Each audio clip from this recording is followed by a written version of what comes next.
Mayroon po tayong pag-uusapan ngayon at pasensya na unang-una dito sa aking attire ngayon kasi biglaan ito eh. At gusto ko lang na ngayong umaga ay kaagad makarating po sa inyo. Ito, magandang balita para sa akin bilang Pilipino at naniniwala sa demokrasya, naniniwala na dapat ang gobyerno ay sinusuportahan sa halip na sinisiraan o sa halip na pagplanuhang pabagsakin dahil sa kanilang mga interes. Alam niyo kung bakit?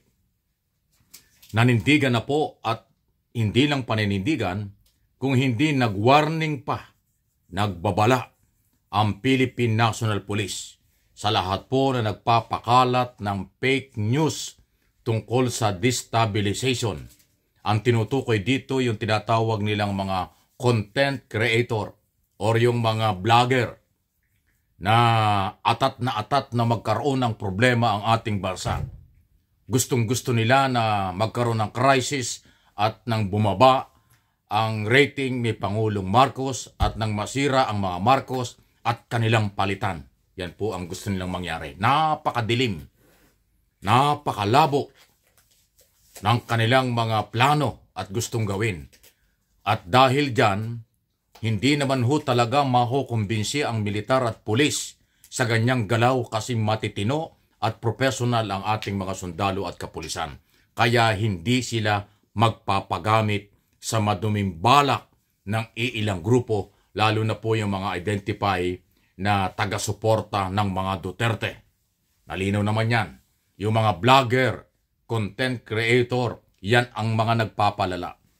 At ito po ang isang magandang balita.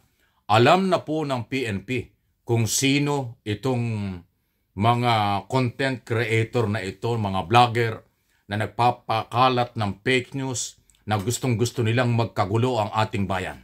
Ako nga po sa aking sariling opinyon at analysis sa isyong ito, dapat kasuhan na itong mga ito eh. Dahil kasi ang pagpapakalat, pagre-recruit,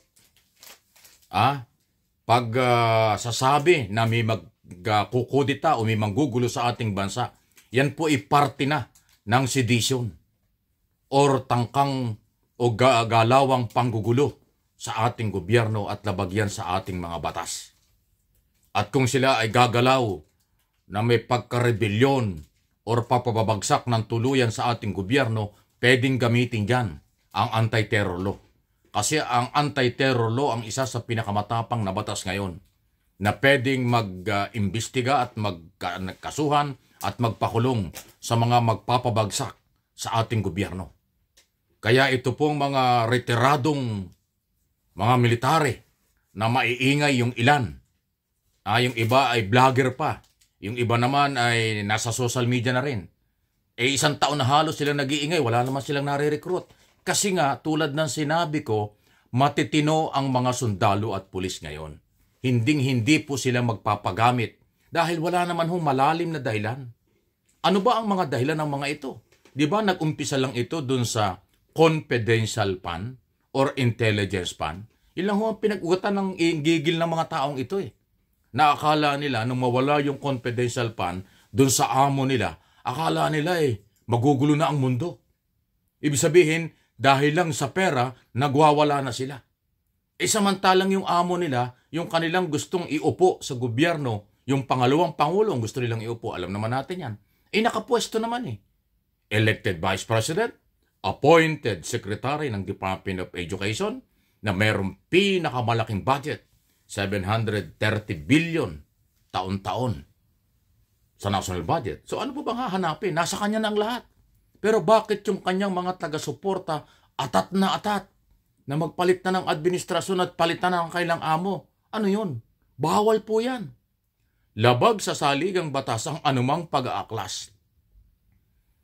Labag sa saligang batas ang anumang pang-aagaw ng kapangyarihan ng wala sa lugar at wala naman matibay na dahilan or malalim na mga argumento para magpalit. Yung issue ng mataas na bilihin, yan naman ay global problem. Inflation, problema yan sa buong mundo, hindi lang sa Pilipinas. Pagtaas ng fuel, Hindi yan problema sa Pilipinas, yan problema sa buong mundo.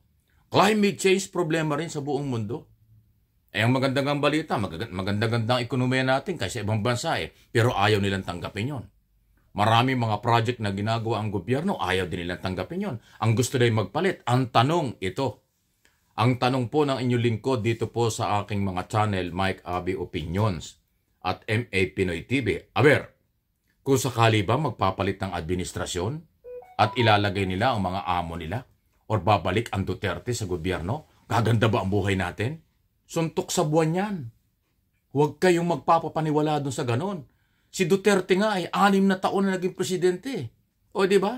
Marami siyang nagawa pero marami pa rin problema ang bansa. Ayun, elected yun. May mandate mula sa taong bayan. Tapos gusto nyo ay upo yung pangalawang pangulo ng biglaan, nagmamadali. Akala nyo pag naupo si Sara Duterte, overnight gaganda ang buhay natin? 1 taon gaganda ang buhay natin? Hindi po. Pag si Pangulong Marcos ay tinanggal nyo sa illegal na pamamaraan, back to zero ang ekonomiya natin. Back to zero ang lahat ng kabuhayan natin. Kaya hindi yan pwedeng mangyari. Hindi papayag ang matitinong Pilipino. Hindi papayag ang matitinong militar at pulis. Hindi papayag ang matitinong mga negosyante na magpalit ng ganon-ganon. Alam pa ninyo na maraming mga negosyante ayaw din sa mga Duterte? Dahil yung 6 na taon na pananungkulan ni dating Pangulong Duterte, hindi naman everybody happy. Alam naman natin, may mga sektor ng mga negosyanteng ayaw din sa kanya. Kaya malabo, yung mga content creator, sige kung ayaw niyong tumigil, gawin niyo ang gusto niyong gawin. Tingnan natin. Yung warning ng PNP hindi nagbibiro. At ang akin pong paniniwala, kaya sila nag-warning kasi identify na nila. Ayaw lang nilang pangalanan. Pero pag hindi kayo tumigil, na mga vlogger o retired general o retired kung ano man kayo na nanggugulo sa ating bansa, tingnan ninyo, kakasuhan kayo ng ating gobyerno. Hindi po yan masasabi niyong panghihigpit.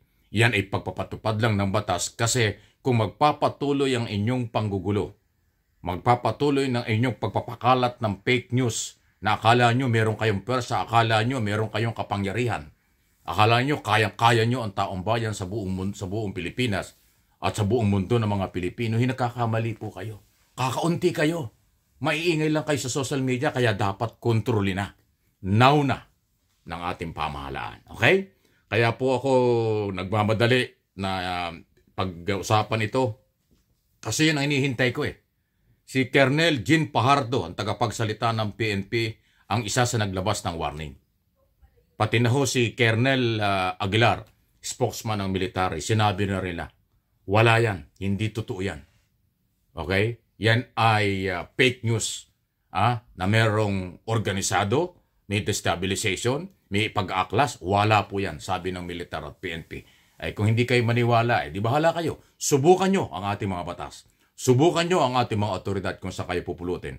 Lalo na yung mga content creator. Kasi yan pong inyong ginagawa, hindi paghahatid ng balita. Panggugulo sa ating bansa. Pagre-recruit nyo nang para guluhin ang ating bansa.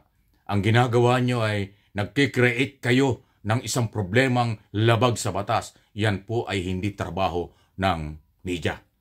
Total, sa bagay, ang media hindi naman ho gumagawa niyan Ang gumagawa niyan ay mga nasa social media. Hindi naman ho kasi talaga lehitimong media ang nasa social media. Pero media or social media, pag lumabag sa batas, merong pananagutan.